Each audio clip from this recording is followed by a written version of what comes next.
तो शुरू करते हैं सर। सबसे पहला सवाल आपके कंप्यूटर स्क्रीन पे है, एटॉमिक स्ट्रक्चर का बहुत बेसिक सवाल है। सवाल कह रहा है कि find the ratio of shortest wavelength in Lyman and बामर series.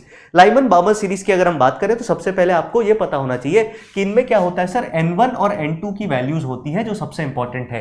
N2 मतलब इलेक्ट्रॉन कहां से जा रहा है, ये सीरीज होती है ना, ये एटम का स्पेक्ट्रम होता है और ये एमिशन स्पेक्ट्रम ऑफ एटम हम पढ़ते हैं। इसमें N2 की वैल्यू ग्रेटर देन N1 हो सकती है, कोई भी वैल्यू हो सकती है, but N2 is very important. और सीरीज कौन कौन सी होती है sir, Lyman, Balmer, Paschen, Brackett और पी फंड, है ना। इसको आप ऐसे भी याद कर सकते हो, एक सिंपल सा निमोनिक है, लाल बालपाल भारत प्रेमी है। और इसमें लाइमन के लिए N1 की वैल्यू 1 होती है, बामर के लिए 2 होती है। हमारे काम इतना ही है।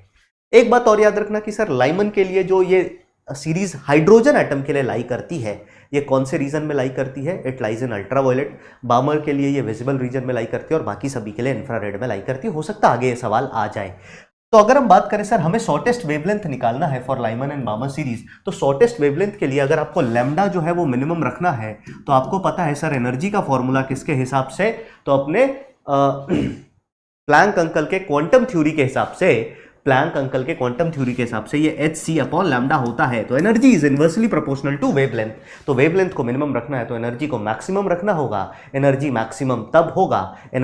मैक्सिमम तब होगा जब आपका गैप मैक्सिमम होगा। तो हम क्या करेंगे सर, इलेक्ट्रॉन को इंफिनिटी से लेकर के आएंगे 1 पे, इलेक्ट्रॉन को इंफिनिटी से लेकर के आएंगे 2 पे। सीधी सीधी बात, ठीक है। Yes sir. हाइड्रोजन एटम के लिए निकालना है, हमें पता है सबसे पहले लाइमन सीरीज के लिए तो 1 अपॉन लैम्डा, ये L लिख देते हैं। लैम्डा L का मतलब है लाइमन सीरीज के लिए हम निकाल रहे हैं। ये किसके बराबर होगा सर, तो आप बोलेंगे रेडबर्ग कांस्टेंट, रेडबर्ग फॉर्मूला लगा लेंगे, R into Z square. Hydrogen के लिए Z की वैल्यू होती है 1, तो 1 का स्क्वायर लगा लिया, into 1 upon N1 square minus 1 upon N2 square, है ना। यही फॉर्मूला लगाएंगे। अब सिंपली N1 N2 की वैल्यू पुट कर देते हैं। N1 की वैल्यू क्या हो जाएगी सर, तो आप बोलोगे लाइमन सीरीज के लिए N1 की वैल्यू 1 का स्क्वायर हो गया और N2 की वैल्यू इन्फिनिटी, क्योंकि लैम्डा मिनिमम रखना है तो अपने को, लैम्डा अगर मिनिमम रखना है तो अपने को गैप, एनर्जी गैप मैक्सिमम रखना पड़ेगा, इन्फिनिटी से इलेक्ट्रॉन लाना पड़ेगा।